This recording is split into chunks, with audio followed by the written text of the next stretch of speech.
Mm. Lami. Namit. Delicioso. Sarap. Sa lahat ng saging, ito yung pinakamasarap.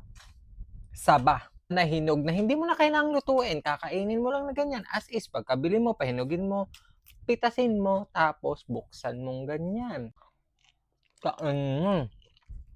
Sarap.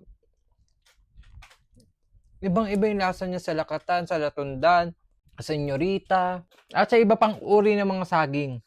Kasi, matamis siya pero hindi siya nakakaumay. Tapos, creamy yung lasa. Tapos, meron siyang konting asim. Hindi siya nakakaumay unlike lakatan. O kaya yung saging na green.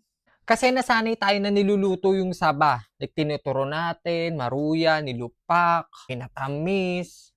Lagi saba-saba. Guys, try nyo kainin ng saba ng hinog. Promise, ma-addict din kayo.